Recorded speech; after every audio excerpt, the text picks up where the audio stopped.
Nous avons réuni dans la brochure du tabou à la prévention toutes les recommandations proposées par la Commission interdiocésaine pour la protection des enfants et des jeunes. Parce qu'il n'est pas suffisant de reconnaître les faits anciens, et d'accompagner les victimes qui se sont présentées. Des faits pareils doivent à tout prix être évités dans le futur.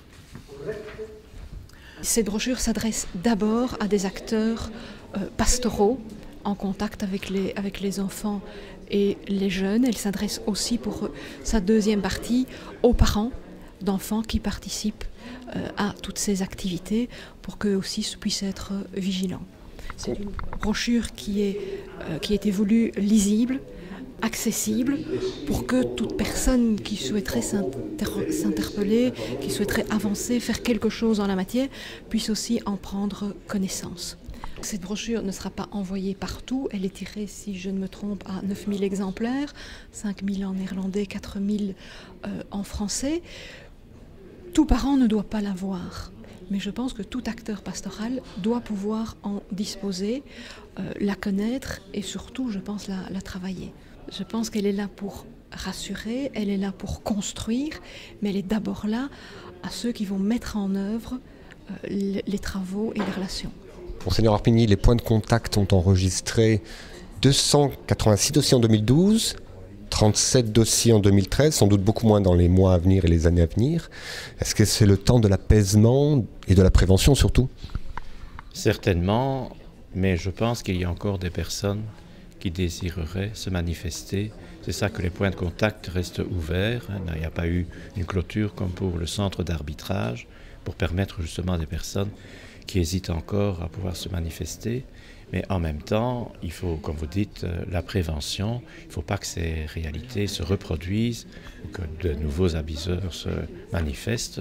Et donc, il faut être très vigilant et donner des points de repère afin de, quand il se passe quelque chose, on sache tout de suite la bonne attitude à prendre. Alors, depuis 2010, il y a quand même eu un énorme travail fourni par l'Église catholique. Quel est votre regard sur ce travail aujourd'hui ?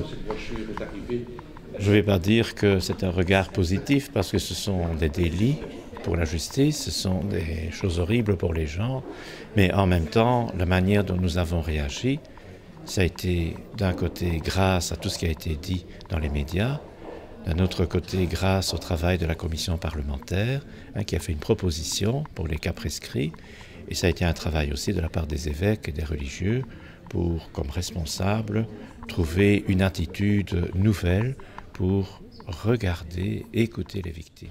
Alors cette semaine, le pape va organiser une journée de prière pour les victimes d'abus sexuels. Est-ce que la Belgique va relayer cet appel, cette journée ? J'espère bien. Quand le pape fait quelque chose de bien, il vaut mieux le relayer. Et puis, il y a aussi, de la part de la Belgique, qu'on a été tellement pris par les faits que tout ce qui vient de l'extérieur, et du pape en particulier, et qui peut nous aider, on le fait bien entendu. Le pape actuel insiste beaucoup sur la tolérance zéro, comme le cardinal de Boston, O'Malley, lui il répète ça depuis des années. Donc je ne dis pas que nous avons encore du chemin à faire, mais donc nous redisons cela aussi.